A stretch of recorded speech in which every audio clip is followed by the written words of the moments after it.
शिलान्यास या कंप्लीशन आज करें। और जो हमारा टारगेट था, चाहे वो प्रधानमंत्री ग्रामीण सड़क योजना हो, चाहे हमारी लास्ट ईयर की सीएम अनाउंसमेंट जो बजटरी थी, जिसके अंदर 6 क्रम से ऊपर की सड़कों की स्ट्रेंथनिंग, वाइडनिंग और कारपेटिंग, इसके कार्यों का आज उद्घाटन और शिलान्यास किया सर। और ये अपने आप में एक दिशा है जींद जिले को प्रगति और विकसित करने के पथ पर ले जाने की, जिसमें आज चाहे हमारे यहाँ मेडिकल कॉलेज की व्यवस्था हो, चाहे 2 नए कॉलेजेस लाने की बात हो, जहाँ एक और पर मेवात को एस्पिरेशन डिस्ट्रिक्ट के तौर पे आगे लेकर हम जा रहे हैं, वहीं जींद को भी सेंट्रल हरियाणा उपखंड के नाते और विकसित कैसे किया जाए, इस पथ पर हम। हमारा ये प्रयास है कि जितना बेहतर रोड इंफ्रास्ट्रक्चर होगा, जितनी बेहतर कनेक्टिविटी होगी, उतना ज़्यादा क्षेत्र का विकास होगा। और आपने स्वयं देखा होगा कि जहाँ जहाँ नेशनल हाईवेज चले हैं, वहाँ इसका लाभ मिला है। पिछले दिनों मैं नितिन गडकरी जी से भी मिलकर आया। डीपीआर अप्रूव कर अब केंद्र कमेटी फॉर रोड इंफ्रास्ट्रक्चर को भेज दिया गया है कि भारतमाला का जो सेकंड फेज आए, उसके अंदर भी जो हमारा दवाड़ी से लेके पानीपत तक का ईस्ट वेस्ट कॉरिडोर प्रस्तावित है, जिसका लाभ उचाना को भी, सफीदों को भी, नरवाना को भी मिलेगा। और एक क्रॉस कनेक्टिविटी कैथल जींद की एनएच करे, इसकी वाइडनिंग की भी स्टेट को परमिशन दे, वही साथ में इस नेशनल हाईवे से प्रदेश के 9 नेशनल हाईवेज को कनेक्ट करे। पीछे मेरे पास जो हमारे जींद गुहाना रोड एक्सपैंड हो रहा है, इसके लिए भी कई लोग मिले थे। और हमने चंडीगढ़ लेवल पर जो 4-5 अंडरपासेस आज और प्रस्तावित है, उसका कनेक्शन, और साथ में जो हमारा राय मलिकपुर से लेके इस्माइलाबाद तक एक सेंट्रल वर्ज हरियाणा का है, उसके बेहतर कनेक्टिविटी के लिए भी केंद्र से चर्चा करेंगे। पूरा विश्वास है कि आगामी दिनों में जैसे जैसे केंद्र बजट की डिस्ट्रीब्यूशन शुरू होगी, हमारे यहाँ के विकास कार्यों को भी और गति मिलने का काम है। पिछले दिनों मेरे पास ट्रांसपोर्ट कॉरपोरेशन ऑफ इंडिया के एक प्रतिनिधि मंडल भी आया था, और मेरा प्रयास रहेगा कि जल्द हम उनको 20 एकड़ ईयरमार्क कर देने का काम करें, जिससे एक heavy vehicle driver training institute उनके और हरियाणा सरकार के सहयोग से हम जींद जिले में स्थापित कर पाए, जिससे हरियाणा के युवाओं को बेहतर ड्राइविंग स्किलिंग और ट्रेनिंग मिले।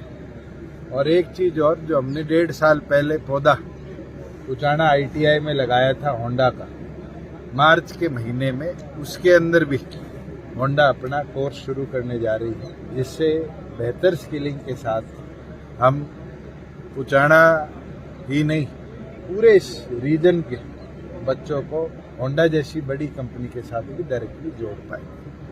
और हमारा साथ में ये प्रयास है कि इंडस्ट्री का और हमारे टेक्निकल इंस्टीट्यूट्स का मेल और बेहतर। और आज जींद इंडस्ट्री के लोगों से भी मैं चर्चा कर जाऊंगा कि कैसे बेहतर तरीके से इंडस्ट्रियल एसोसिएशंस और हरियाणा सरकार हमारे 75% एम्प्लॉयमेंट फॉर लोकल कैंडिडेट्स को सपोर्ट भी करे, और सपोर्ट के साथ साथ हम इसमें कामयाब हों, उस प्रोसेस में हमारे सहयोगी निरंतर। कल सुबह से हमारी प्रदेश सरकार भी और केंद्र सरकार भी गंभीर तौर पर तमाम स्टूडेंट से चर्चा कर रही है। हमने तुरंत एक व्हाट्सएप हेल्पलाइन नंबर भी और सोशल मीडिया के माध्यम से भी जितनी रिक्वेस्ट आई, उतने छात्रों को एम्बेसी से कनेक्ट करवाया। और केंद्र के भी लोगों से हमारी चर्चा हुई है। ऑलरेडी जो 5 बॉर्डर्स यूक्रेन के साथ लगते हैं, चाहे वो सर्बिया का हो, पोलैंड का हो, अन्य देशों का हो, वहाँ की एम्बेसीज की स्पेशल यूनिट्स बॉर्डर पर तैनात कर दी गई है। कोई भी भारतीय नागरिक अगर आज यूक्रेन से बाय रोड बॉर्डर क्रॉस करना चाहता है तो उनको किसी प्रकार की दिक्कत ना आए। दो देशों में आपसी आज तनाव है। जब ऐसा तनाव आता है तो एयर मूवमेंट भी रिस्ट्रिक्ट हो जाती है। पिछले दिनों आपने अफगानिस्तान में भी देखा।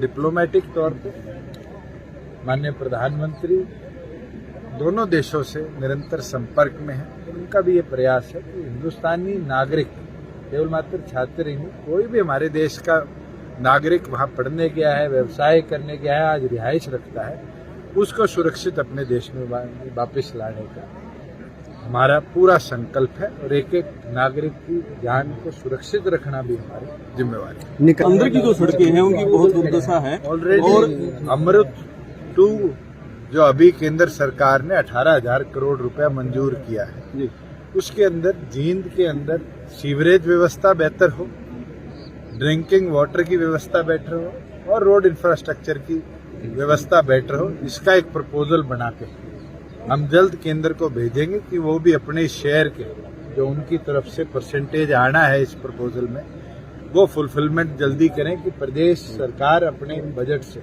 इसको कंप्लीट कराए। खुशी की बात है कि आज तक जींद बोरवेल के पानी पर डिपेंडेंट था।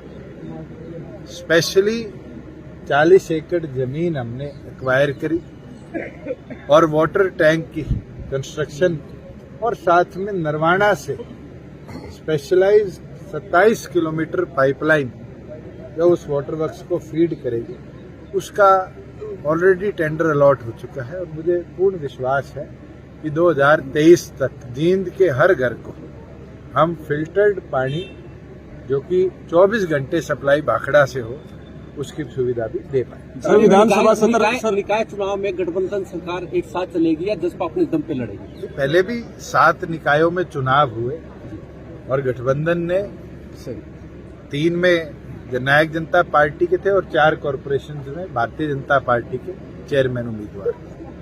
कल हमारी दूसरी बैठक इस पे हुई और पार्टी के राष्ट्रीय अध्यक्ष ने डिस्ट्रिक्ट वाइज जिम्मेवारी लगाने का एक निर्णय लिया है, क्योंकि लगभग 48 निकाय जिसके अंदर अधिकतम म्युनिसिपल कमेटीज और आपके काउंसिल, उन सब के अंदर लोकल लेवल पर भी डिस्ट्रिक्ट प्रेसिडेंट सब काउंटर पार्ट डिस्ट्रिक्ट प्रेसिडेंट से चर्चा करें और एक सूची हम जल्द बनाकर एक कोर टीम का निर्णय हमने लिया है, जिसमें सरदार निशांत सिंह जी, डॉक्टर केसी बांगड़ और राजेंद्र लितानी जी मिलकर भारतीय जनता पार्टी के अध्यक्ष और उनकी जो कोर कमेटी है चर्चा भी करेंगे और फिर गठबंधन इस पे आगे निर्णय लेगा कि हमने सिंबल पे लड़ना है नहीं लड़ना है। क्योंकि पिछली बार भी ये निर्णय हुआ था कि कॉरपोरेशन और कमेटियों में सिंबल पे लड़ा जाएगा, मेंबर्स के अंदर कॉरपोरेशन में सिंबल पे लड़ा जाएगा। तो दोनों पार्टियों का इंटरनल डिस्कशन के बाद ही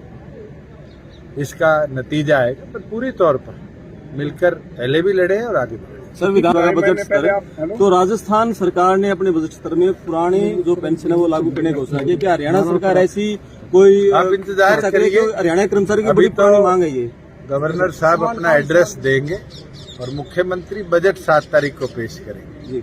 आप 7 का इंतजार करिए और देखिए कि प्रदेश के हर वर्ग को कैसे प्रदेश सरकार छूने का भी काम करेगी। प्रगति के पत्र 2.5 महीने पहले आपने कहा था शुरू हो जाएगा, लेकिन ऑलरेडी आ चुकी है और आज मैं आदेश भी देके जाऊंगा कि तुरंत जो बसों की मूवमेंट है उसको नए बाईपास से शुरू करें, बाईपास वाले बस स्टैंड से शुरू करें और अंदर की भी डीकंजेशन उससे